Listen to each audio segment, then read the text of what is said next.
Good afternoon, everyone. Welcome to the ISEN seminar. Today we have Felipe Díaz. He's a PhD student at Universidad Andrés Bello, working with Persundel as his advisor and Alberto Faraghi as co-advisor. And today he will present about log corrections, entanglement, and UV cutoffs in the sitter. Go ahead, Felipe. Okay, thank you, Ignacio. Okay, so thank you guys for being here and give me the opportunity to give this talk on this current work. So, as Ignacio said, we're gonna talk a little bit about the sitter space, like a little introduction to the sitter space, a little bit about entropy and free energy on this background. Then we're gonna try to understand how to obtain the entropy associated to the sitter space by means of an asymptotic symmetry algebra of the charges, and then how logarithmic corrections to this entropy affect the Renyi entropy and entanglement. Okay, so the logarithmic corrections will appear by computing one loop contributions to the free energy. We're going to compute it using CFT methods by means of Carlip's computation, and we will explain. And then, because of these extra logarithmic corrections, we're going to have UV divergences appearing in the entanglement entropy as it should. And then we're going to see how this, we can see that the cutoff that one uses in order to regularize this divergence in the entanglement can be associated with a geometric parameter that we're going to introduce to study the sitter space.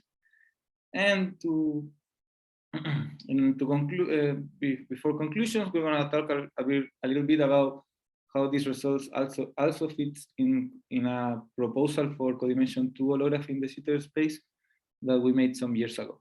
Okay, so this work that I'm going to talk to you today, we put it on the archive like 1 month ago, was with Per and Gabriel Arenas, that is in the audience, I think.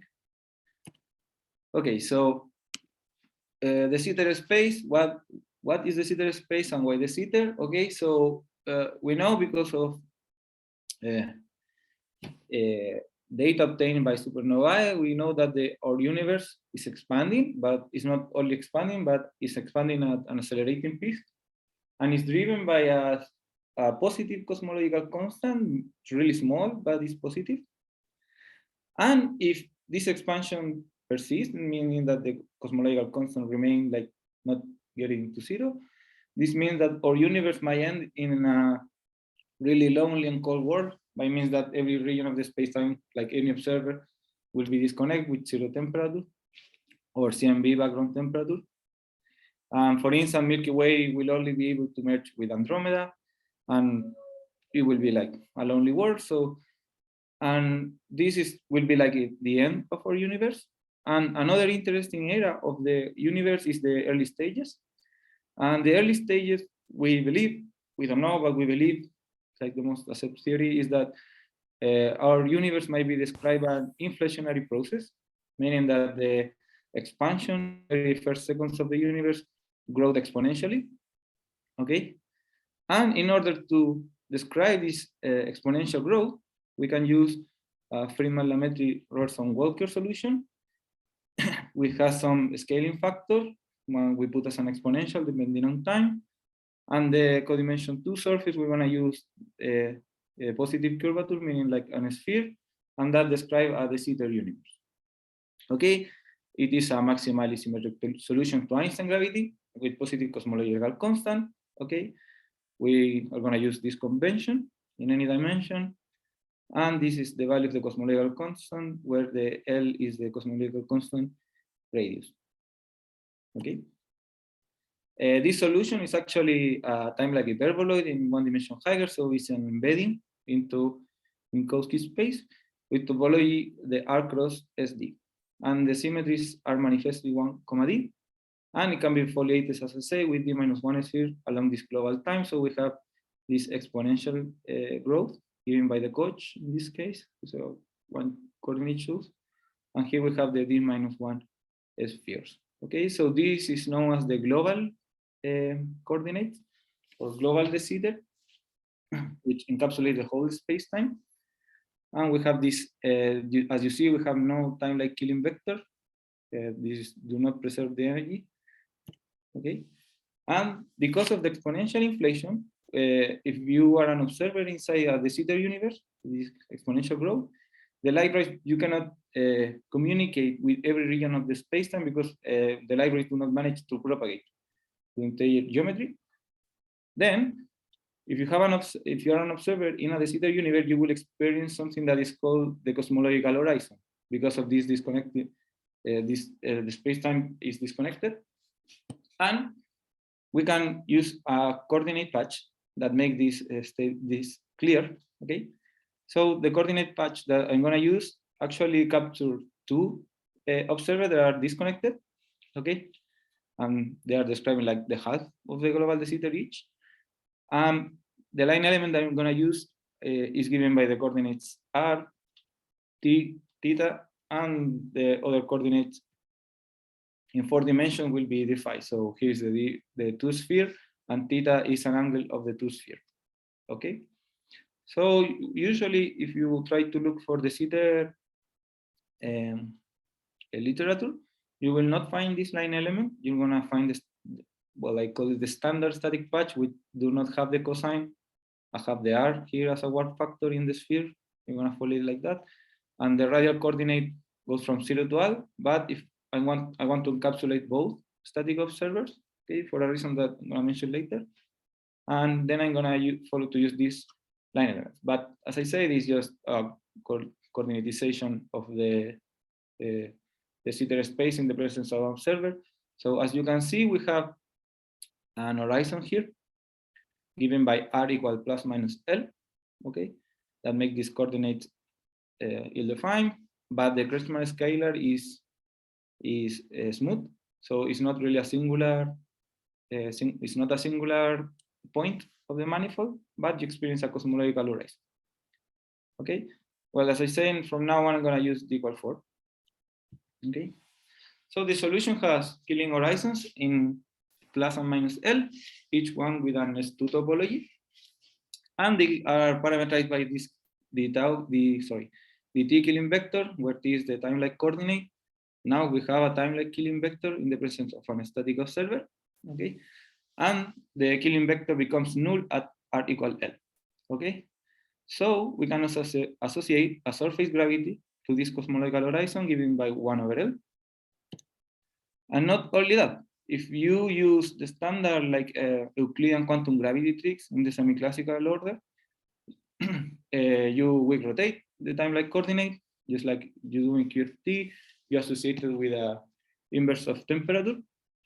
Okay, and you will see that you will experience a Hawking radiation. Okay, so it's some sort of Unruh temperature, and it's given by 1 over 2 pi L.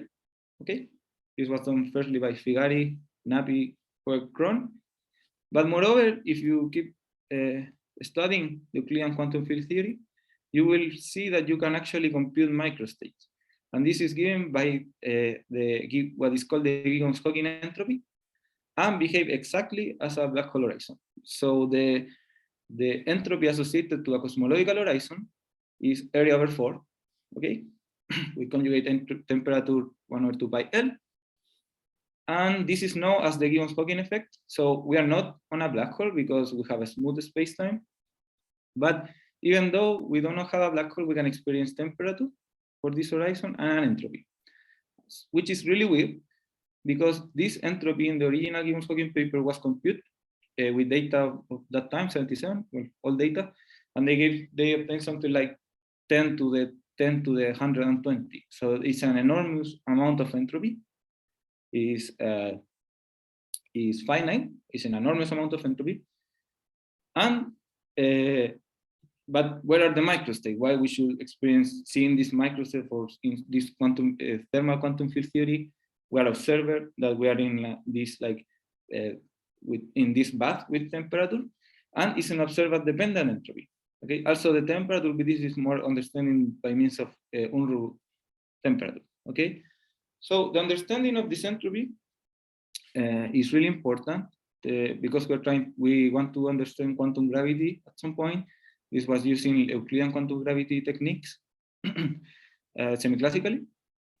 Okay, and if this is associated to a asymptotically de Sitter universe, in this case is just pure de Sitter, we should be able to compare this to obtain information of this entropy with data of obtained by telescopes. Okay.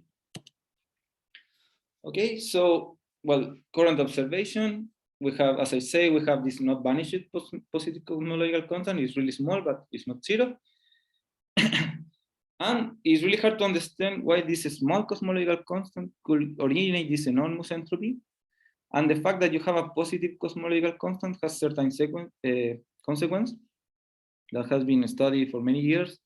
An important one is this Dyson-Clevans-Susskind paper, where they show that a positive cosmological constant just using Einstein theory could lead you to a finite bound on entropy, meaning that the second law of thermodynamics will stop, like growing of the entropy will stop at some point. But another more important that we're going to try to discuss today is that quantization of gravity on asymptotically de Sitter background might be a problem if you start with Einstein-Hilbert action. Okay, so firstly, if you try to do M theory, this complicated, was done by Banks, and he proposed that, well, not show, but proposed that, like, by using M theory method, like you just try to put de Sitter in that background, if you have a quantum field theory, which is predicted by M theory, and any asymptotically de Sitter theory will have a finite Hilbert space, which might be a problem by means of if the theory is topological or not, but it could be. But more important, the dimension of the Hilbert space is given by the exponential of the entropy, which is really standard when you do like lattice QFT and try to like condense matter in a lattice, and you obtain the dimension of the Hilbert space for finite finite amount of spin, let's say, you will obtain this relation. But if you see the dimension of the Hilbert space, if it is finite and is given, if this is finite and is given by the entropy of the Gibbons-Hawking entropy, the Gibbons-Hawking entropy depends on the parameter G, okay, where G is the Newton's constant and power L squared, okay, where L is the cosmological constant radius, okay. So this might be a problem because if you start with Einstein-Hilbert action and you treat it like a pure QFT, when you do, what can you do in QFT? You can do only perturbation theory, right? It's the only well-defined thing that we have. And if you want to do perturbation theory using Einstein-Hilbert theory, gravity, the perturbation parameter is actually L squared over G, okay? So you cannot vary L squared over G if the dimension of the Hilbert space is finite. So if this is finite, that means that this is finite, and the parameters in which you want to do perturbation, like you want to take to 0 or infinity in perturbation theory, you cannot do it because they are fixed by the dimension of the Hilbert space, okay? What does this mean? This means that you should not start, if you want to quantize gravity in an asymptotically de Sitter space, that you should not start with Einstein-Hilbert action. You should start with other kind of theory that produce,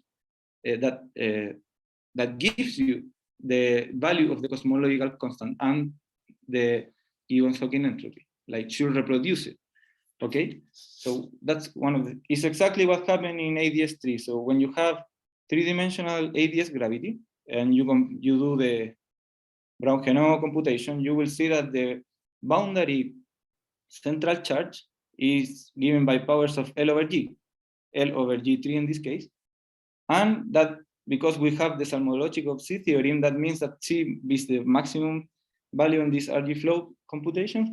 That means that the theory that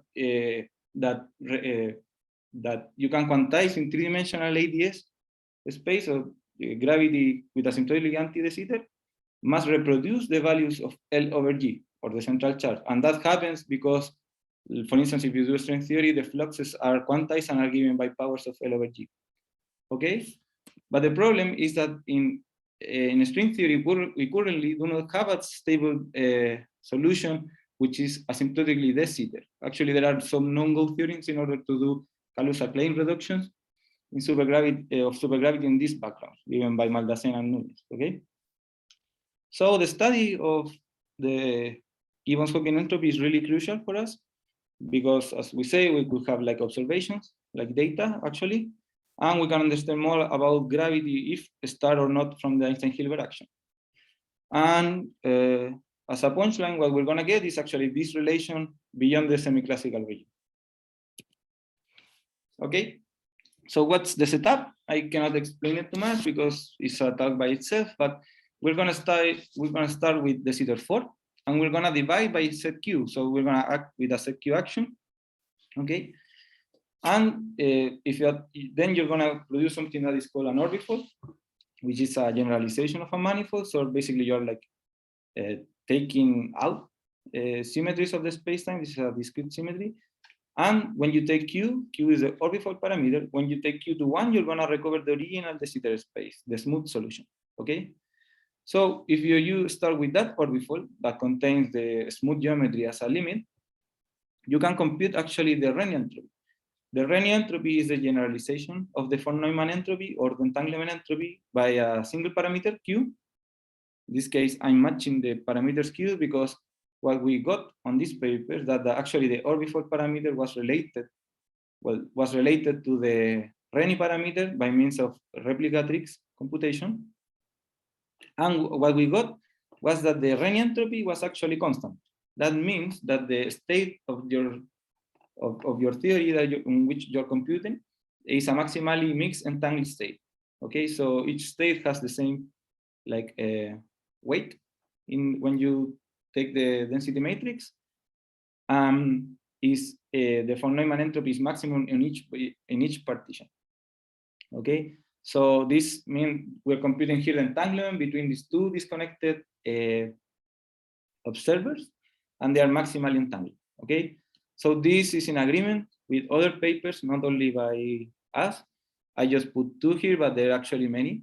Okay, for instance, one day after we put the paper, the paper of 1 month ago, not this one, we then Pennington, Chandrasekaran, and Long obtained the same result, and many other people in other contexts obtained something really similar. Okay, so here we compute like just using QFT methods to compute Renyi entropies. I cannot go through the details because it's a talk on its own, but the punchline is this one, and it is what we're gonna use. So the Renyi entropy is constant in the semi-classical order and gives a maximally entangled state. Okay. Okay, so how we compute a little bit of computation is that when you take a set Q action, you generate conical deficits, okay, on this de Sitter background, and that means that the Einstein tensor now contains terms of the form of delta, of codimension 2 deltas. Okay, so in order for consistency of the variational principle in the whole manifold, we need to supplement the Einstein-Hilbert action with extra terms that are proportional to this delta in order to cancel, such that the Einstein-Hilbert, the Einstein equation hold in the whole space-time. Okay, so when you have these conical singularities of this form generated by this Q action, you need to supplement the Einstein-Hilbert action, the first term here, with these extra 2 terms. Okay, so now the Einstein equations, they are satisfied, and you have a stress energy tensor, and the stress energy tensor depends on Q and is localized in the set of fixed points of the set Q action. In this case, the set of fixed points of the set Q action consists on 2 surfaces, given that we label as north and south. Okay, so this is like an Ambu-Goto action, okay, because it's just the integral of an area, and therefore we call this tension. Of course, this is fixed. There is no back reaction of anything. This is like trivial Ambu-Goto action, but you need to put it on top of the Einstein-Hilbert action. So this M is in the smooth manifold, so you compute in the manifold without the conical deficit, and this is computed in the conical in the set of fixed point of the set Q action. So diagrammatically is that you take your horizon, which is an S2. If you act on the S2, if you act on the horizon, we're gonna act on the S2 in the extra S2 of the coordinate in the line element. You get something like this. So you're taking like this sphere, and you get now this like football, we can say. It's actually called the spindle when you have when you have a more general orbifold. So this is a case of the spindle. Okay, and these extra two branes that appear here, these two surfaces, we call sigma north and sigma south. Okay, so when you take Q to 1, you recover the original horizon with an S2 topology. Okay, so the thermodynamics properties of the horizon are equal, except by the entropy that gets 1 over Q factor. Okay, and what we compute, just like using the methods or before, you can generate the density matrix of a single observer. So we have two observers. You can compute this, or you can assume a density matrix of a single observer given by the exponential of -h, where h is called the modular Hamiltonian. So what you do after is you take the Q power of this density matrix, and this density matrix now is exponential of -q times the modular Hamiltonian, and Q can be interpreted as the inverse of the temperature of the modular partition function. Okay, so you can have now like a modular partition function with an associated modular free energy in the standard definition, and you can compute it in the orbifolded geometry, try to compute the free energy of the configuration with a set Q action. Okay, so you partially trace one of the observers by means of this partial tracing as a quantum operator, but for us it's just using what is called the Cardi-Calabrese formula. You can compute trace to the rho to the Q by means of computing the partition function of the branch cover manifold, like you replicate the spacetime along the entangling region, divided by the partition function of the smooth manifold to the Q power. So that's what we did in the other paper, in the 20 paper, with Cesar Arias and Persundel. And what we got is that the free energy is twice the Gibbons-Hawking energy times this tension factor. Then what you can do, that we didn't use it directly on this paper, but you can do is to use the Weiss relation, is that when you have there is a relation when you have a theory that has temperature 1 over Q, so you have a normalized temperature to 1, and you divide it by Q, like you take temperature out of the system by taking energy out. And then there is a 1-to-1 relation with the free energy and the Renyi entropy. And the Renyi entropy is equal to the free energy up to this factor. So this factor is like delta T in the case that the original temperature was 1 and you divide by Q. Okay? And then if you use it, trivially the Renyi entropy is twice the Gibbons-Hawking entropy. So that's one way to compute easily what we did on the first paper. On the first paper, we compute with more technicism because we were trying to argue for entanglement. The construction of the set Q, the branch cover manifold is complicated, but we specify on that paper. So from this paper, what I'm going to use is the fact that the Renyi entropy can be computed on these manifolds by means of the free energy, and it's twice the Gibbons-Hawking entropy. And as I say, this is in agreement with other papers up to factors, because the factors will depend on how much spacetime do you consider when you trace or when you partially trace. Okay. Other thing that we did in a follow-up paper was that do a dimensional reduction of the orbifolded geometry into the defects by means of Liouville theory, and the Liouville theory central charge was actually Q dependent and has this factor 3L squared over G times the tension, and that if you use in the Cardi entropy, you obtain the same result for the resulting Renyi entropy. Okay. So firstly, the central charge depends on Q, so that this is already telling you somehow that if Q can change value, it might be related to some energy scale. Okay. So what have not analyzed yet, so we were trying to argue for this maximal entangling state between Rindler observers, is to study the horizon CFT. Okay, so in the 99, Carlip, he showed that the constraint algebra of general relativity, if you have a suitable set of boundary conditions, you will obtain a single copy of a Virasoro algebra.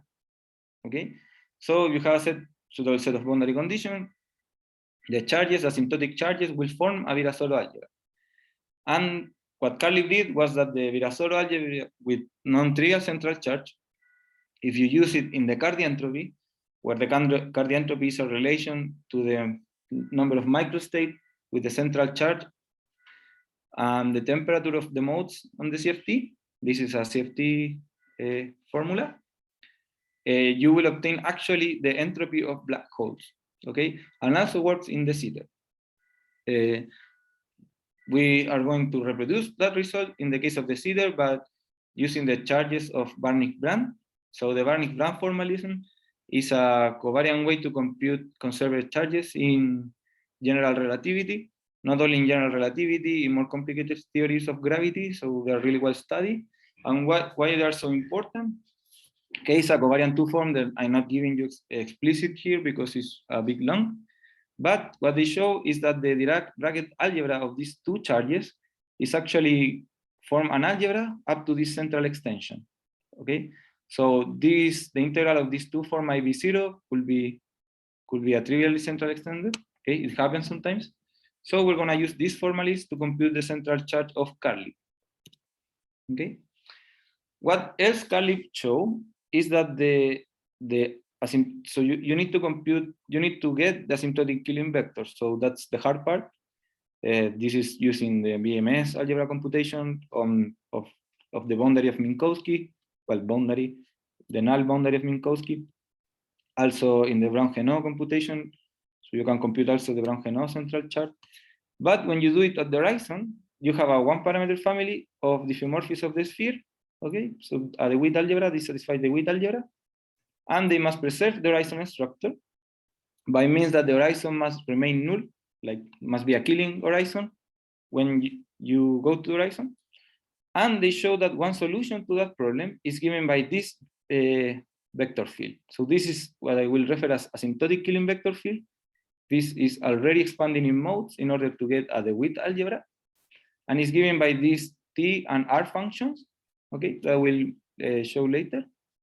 Chi mu is the dt Killing vector that I showed before, and rho mu is a vector that is always orthogonal to chi mu. Okay, so this is translated into this is called the Carlip's boundary condition, and they ensure you that the horizon remains null.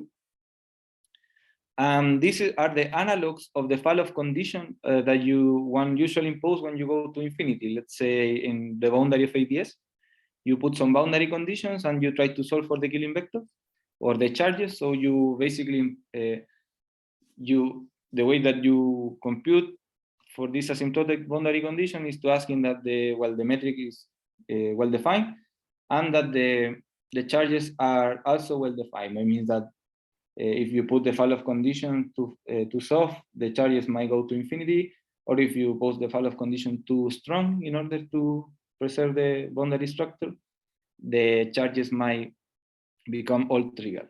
Okay, so you will have not observable. And these are the analogs one, because chi mu squared will be given by means of the lapse function that I show in the CETER, like this 1 minus r squared over L, and if you do it in black holes, will also be related to that shift function, and will put constraints on how it behaves near the horizon. So as I say, this mode expanded Killing vectors satisfy the Witt algebra, or the diffeomorphisms of the circle, if T and R are given by this expression. So what happened with this expression is that there are a one-parameter family of solutions to the previous equation, and they are labeled by this parameter, real parameter alpha.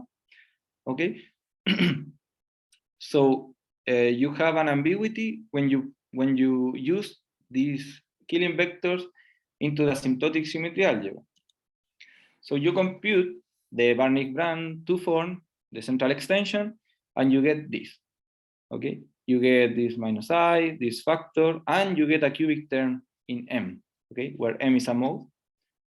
So you see that we're gonna get a Virasoro algebra. So you promote Dirac brackets to quantum commutator, like the jump of faith that you do in your first course of quantum mechanics. You redefine your operator, and you get this Virasoro algebra with central charge given by this factor 3L squared H bar G4 alpha over Q. Okay, so now this is a single copy of the Virasoro algebra. In principle, we don't know if we can use the Cardian formula, but if you just use it, like in CurseFT, for instance, that it is it's not really well known if you can use it. There are arguments for it, but it's not proved that you can use the Cardi formula, or Cardi entropy is given by this case when you have a single copy. If you have two copies, you have the chiral extension of this, and you can compute it in terms of the temperature of chiral modes near to the horizon. We compute it using the Bunch-Davis vacuum, where the temperature of the modes near to the horizon is 1/2 pi. And if you use this central charge with this entropy, you obtain the Cardi entropy to be the Gibbons-Hawking entropy times alpha over Q. Okay, so you will say that just in the case of Q is 1, we're going to take the limit Q to 1. In that case, just put alpha to 1, and that will give you the Gibbons-Hawking entropy. This also works for black holes. So if you do it for black holes, you also choose alpha to be 1 in this coordinate that we choose, and you will reproduce the Bekenstein-Hawking entropy. Okay, so but that is just a choice made by hand. From until today, there is no fundamental reasons to do it beyond just getting that result. Okay, so instead of choosing that value of alpha equal 1, to get the Gibbons-Hawking entropy, we're gonna try to get the Renyi entropy result that we got before in the semi-classical region. Okay, so we're gonna rescale alpha by Q factors, and we're gonna introduce a new number gamma just to be fair, by means that is a parameterized by real. We could put it to 1, but we're gonna keep it just as a constant undetermined. So the Cardi entropy get this tension factor times the Gibbons-Hawking entropy. And as I showed before, that means that the Renyi entropy is proportional to the Gibbons-Hawking entropy, as we compute before explicitly by replica methods. Okay, so we're choosing an alpha that gives you the maximally mixed entangled state instead of the Gibbons-Hawking entropy. Okay, so can you use the Cardi formula or not? We still don't know. But once again, Cardi formula is simply that if you have a CFT on the torus, Cardi show, I mean, what's noticeable is the fact that this quantity is actually a modular invariant, and not only modular invariant, it's invariant under large diffeomorphism of the torus. And if you do that, you will obtain the Cardi formula. And what Carly showed is that if you have the Cardi formula, you can use like Gaussian fluctuations, this loop determinant, and you can compute the first loop contribution, the first loop correction. And what Carly obtained is actually that you obtain the 0th order of the Carly formula minus 3/2 logarithm of this 0th order. Okay, so he obtained a particular 3/2. He didn't, for instance, it do not depend on dimension, which is a little bit weird, because you will expect that the quantum correction will depend on the dimension on your gravity theory. But this also happens in string theory. For instance, if you the logarithm correction of extremal black holes in string theory shown that he obtained other factor here actually, and it's also dimensionally independent. It's not dependent on any parameter of the black hole solution. This 3/2 can also obtain in the CFT using the same techniques, and also in loop quantum gravity they obtain this 3/2. More general theories in which the solution is stable, you can compute the logarithm correction. This was done by Sorja Das and collaborators like 20 years ago, and they obtain a factor that depends on the dimension and depends on the heat capacity and temperature of the solution. But now we don't have heat capacity, so we cannot use that method. So we're going to use the Carly formula, and we use minus 3/2. Now I want to say that 3/2 is not really important. We will put a general constant C here, but what is important is the logarithm corrections to the entropy and the Sagwell logarithm, because entropy is logarithm of the density state. So your density state is exponential plus fluctuation. The fluctuations will give you a logarithmic in the entropy. So what you get now your new Cardi entropy is going to be the semi-classical value that we computed before, minus 3/2 this logarithm. Okay, so now you have a logarithm where the tension appears inside the logarithm with a particular power. This power actually depends on the dimension. If you compute in higher dimensions, but we're going to keep to 4 times the given Sokin entropy times this constant that we could, for instance, we could this is plus constant terms that are not dependent on the area. So we could, for instance, remove this gamma from here. Doesn't really matter, but we're going to keep track of it. So now if you take the tensionless limit, now you have a divergent logarithm term, right? Because now you have log of 0, so you have a divergence already on the free energy. And if you compute, and not only this divergent term, but this semi-classical term actually vanishes. So you have to interpret this Cardi entropy as the free modular energy. And if you do it, now your Renyi entropy has the semi-classical result that we got before, that the first order is proportional to the given Sokin entropy. But now you have this extra logarithm term that has 3 important limits that we're going to study. Okay, so the first limit is Q1, which is the von Neumann limit or the entanglement entropy limit. And what you get, well, the first term is the semi-classical piece that we got before, but now you have this super divergent term. So it's not only logarithm divergent, but you also have this factor out here. So you have a divergence in the entanglement, which is something that you actually want in a QFT. Okay, you want to regularize, but first you should get a divergence term. Another 2 important limits is the Q to infinity and Q to 0. Q to infinity, if you compute it, gives you a quantity, the large value of the density matrix. So remember that as I showed in the beginning, the Renyi entropy is related to the density matrix. So this is giving you information about the density matrix of a single observer because we trace out the left and keep the right, or vice versa.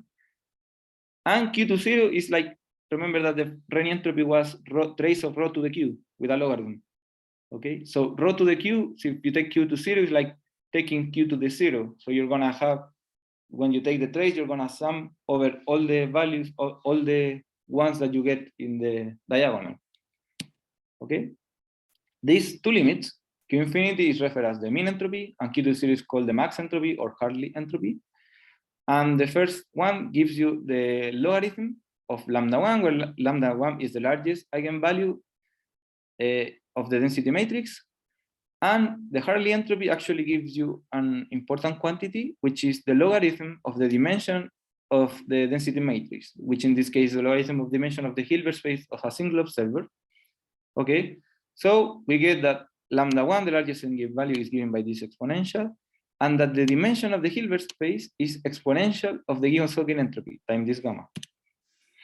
So we get the Banks proposal that a semi-classical regime was already given, but the semi-classical regime is not really good when you're talking about density matrix because they are quantum operators, but this proposal survives to the quantum corrections. So gamma is just a number, a finite number, so the dimension of the Hilbert space is exponential of the given Sokin entropy, leading again to the problem of quantization of the Einstein-Hilbert action by means of perturbation. Okay, so that's the first result that I want to stress. The other limit was the entanglement limit. Again, we can rewrite this entanglement as the semi-classical term plus a divergent term that we write in the standard form of entanglement QFT, where delta is a UV regulator. So entanglement entropy has a divergence related to short distance interaction near to the entangling region. So delta, the UV cutoff, is a function of Q, where remember Q was the orbifold parameter. Okay, so delta Q squared has this complicated, or you can say that the tension is delta Q squared times this W function, where W function is the Lambert W function. But what is important is that in the tensionless, when you take Q to 1, delta Q goes to 0, meaning that you have a 0 distance between in the interaction terms, and the infrared limit is Q to 0. Okay, so this leads to the Banks formula, as I said before. Okay, and just to finish really quick is that we have proposed in the previous paper that if you take q to infinity, it's a weird limit because when you take q to infinity, you get one of the coordinates shrinks to 0. Okay, and in the embedded coordinates, and these two defects, sigma north and south, they move to the conformal asymptotia of the de Sitter tree global geometry. Okay, I didn't mention, but de Sitter has two boundaries which are actually conformal boundaries. They are not really well understood by means of an holographic picture of de Sitter, but they have compute central charge, and we recover the central charge of Strominger when we use this relation between the Newton's constant in de Sitter and the Cardi entropy. When you sum both, you get the de Sitter tree dual entropy. Okay, we have a lot of the temperature now goes to 0, which means that the dual CFT is non-thermal. Okay, actually Dyson, Lindsay, and Susskind, they show that if the CFT was thermal, you have a problem in the CFT, but in this scheme we don't have a not thermal CFT. Okay, and now if you compute the same logarithm corrections and you do this codimension 2 holography in the large Q limit, you actually get the 3-dimensional Gibbons-Hawking entropy minus 3, not 2, logarithm of the 3-dimensional Gibbons-Hawking entropy. And this was recently computed by Aninos et al. In a 20 paper, really nice paper, where they compute the one loop correction on the partition function on the round sphere, which is S4 in any dimension. It's actually related to the volume of the group. Okay, this was also they also obtained it in a DS holography by Silverstein, and in a paper by Witten. Actually, Witten put that paper one day after us, thankfully, and they got the same result. So we have certain non-trivial checks. Okay, so to conclude, we start with this orbifold instead of manifold that has, as when Q goes to 1, the smooth geometry, and that allows to use replicatrix, as we show in the first paper.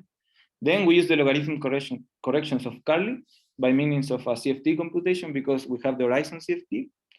And then the free parameter of the Carli computation, we use it to have in the semi-classical limit the previous result, meaning that the Renyi entropy was constant. And that result is not only from us, we compute it explicitly for the Einstein-Hilbert, but several people using holography, DS holography, DS CFT holography, even ADS CFT holography, using the Sitter as a CFT boundary.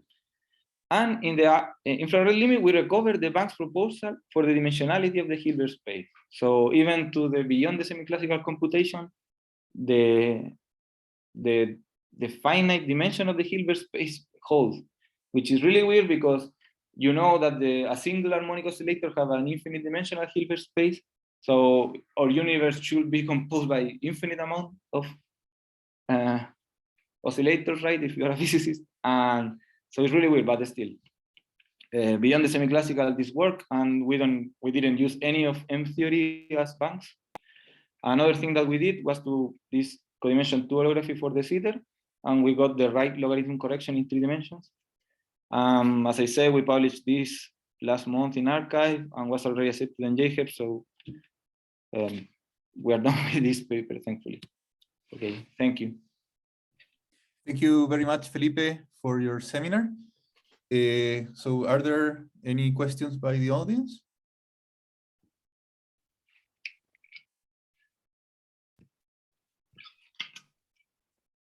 Not so far. I have some questions. So, right, so you can basically obtain the finiteness of dimensionality of the Hilbert space, just considering that you have a finite, like, cosmic entropy in a way, right? So that's like it would be like the entropy of the cosmological horizon in a way, right? So and therefore you can say that the Hilbert space would be like the exponential of this entropy, right? It's like this entropy counts the logarithm of the dimensionality of your Hilbert space, or your number of distinct states, let's say, right? The number of quantum states, right? So how you can understand this, like you say in the end of the talk, right? Like like naively, you would expect to have a field theory, maybe, right? So the universe described by field theory. So then you can have like an infinite number of oscillators, and each of them has infinite energy levels, like naively, right? So how are those two things compatible? Because isn't it just the case that actually you don't have an infinite amount of space, in a way, configuration space, if you want, because of the fact that you have a horizon? It's like you're confined to the interior of the seeder. So in that sense, isn't it just this? So the fact that it seems that you have an infinite space allowed is just like, in a way, it's not true, just because you're confined to the interior. What do you think about that? So yeah, I mean, it's related to the fact that we're inside this bath. But that, I mean, finite dimensional Hilbert space usually is implying that you have a topological field theory instead of a quantum field theory. Topological quantum field theory means that your correlators do not depend on how the matrix behaves. And that implies that, for instance, you do not have like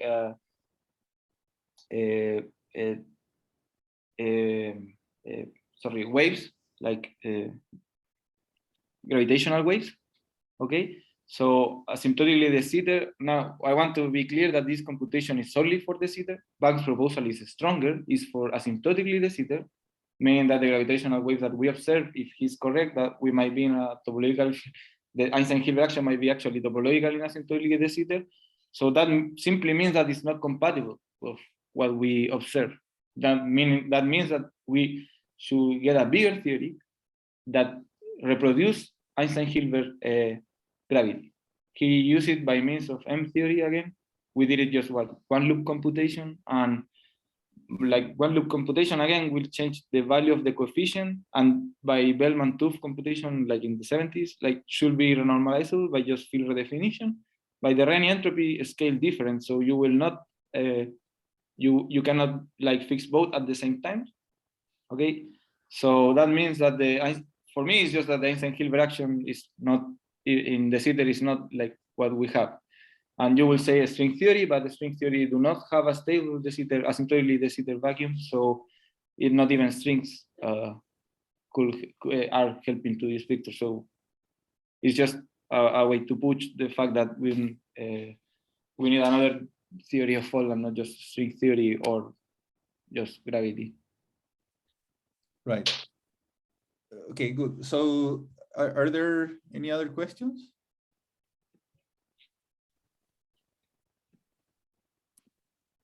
I have one more.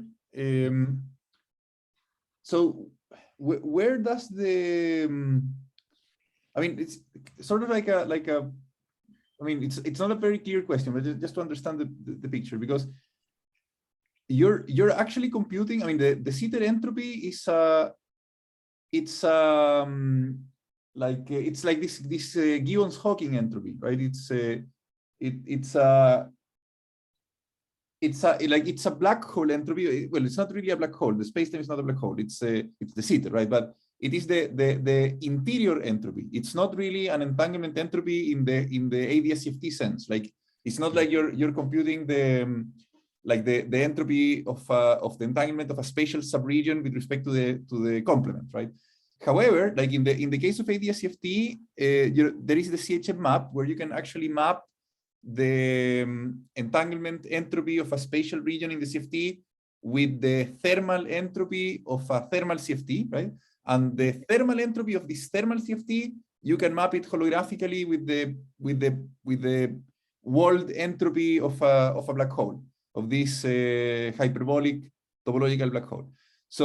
But in the cosmological context, in the de Sitter context, when you're using the replica trick, that you can construct the spindle geometry, where are you using the fact that where are you using the entanglement, like the fact that you're computing an entanglement entropy, when in reality what you're computing is more than an entanglement entropy, is the entropy of your geometry, of the interior of your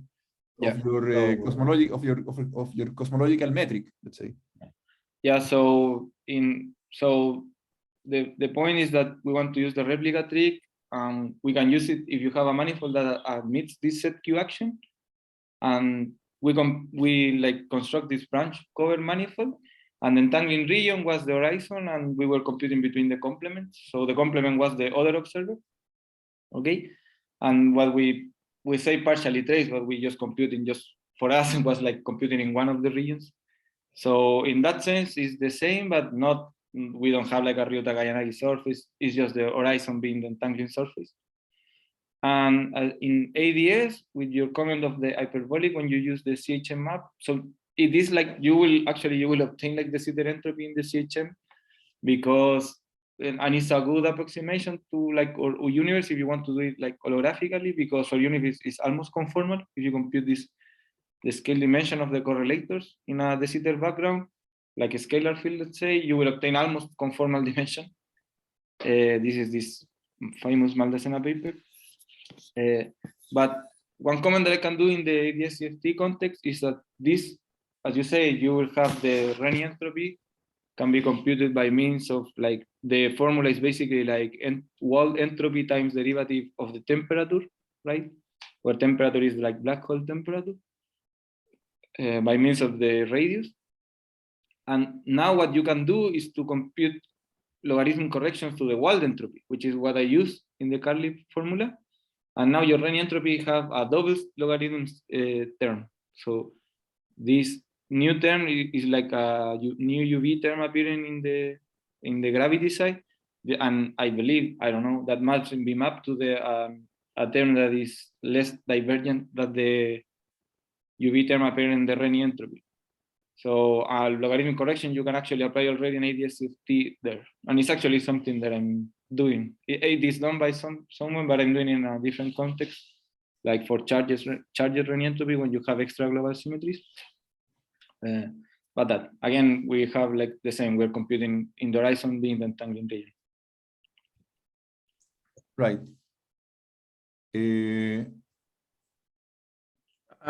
Ignacio, I don't know if I understood correctly the first part of your question. So you are asking, how do you actually interpret the Gibbons-Hawking entropy as entanglement entropy? Right. So where does the entanglement nature of this entropy come into play? Because for the de Sitter context, you can think it more as a kind of like a black hole entropy. I mean, it's the black hole of the fact that you're in an interior geometry of your space. Right? No, Yes. I wanted to add just something. Right. I think that there is no way of proving this. I mean, more than arguments, like actually the paper by Felipe and Cesar from before. Mm-hmm. But there are also the papers by Susskind, where they actually, it's just a matter of argument.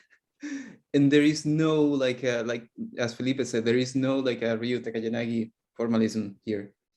Yeah. So it's kind of weird, but yeah, it's been just argued. That's the thing. Yeah, we compute brutally. Like there has been more. I mean, just like in black hole, like Solodukhin, like people has argued that the black hole entropy is actually the entanglement between the modes near to the horizon that are disconnected. For us, it's the same. We just compute brutally using this Q manifold, and we obtained that. We could in principle have obtained 0 for Neumann entropy, and that would be okay. But we got actually proportional to the Gibbons-Hawking entropy. Wittens in this new paper, he also argued that the entanglement entropy, if you consider 2 wedges instead of 1, just like we did, the entanglement entropy is proportional to Gibbons-Hawking and increases. We obtain actually a factor of 2. So it's in agreement with that. And I want to say that our formalism for that case of computing for pure de Sitter, there has been a paper that came last week. They used the same formalism that we, and by they cut off just to a single set of fixed point, and they compute even for black holes in de Sitter. So, I mean, it seems to work. I think, Felipe, that the Witten's paper is probably the closest thing to have a real proof of like Gibbons-Hawking entropy to be proportional to entanglement entropy, because like going directly to the Feynman algebra of de Sitter. So probably that's the closest thing of like a real proof. But as you said, there is nothing like in ADS here. There is no Ryota-Gallanagi. The only thing that you have is that you have 2 observers that are completely disconnected, and they both share the same entropy. Yep. So, but once again, ADS-CFT is still, I mean, we love it, but this is still a proposal.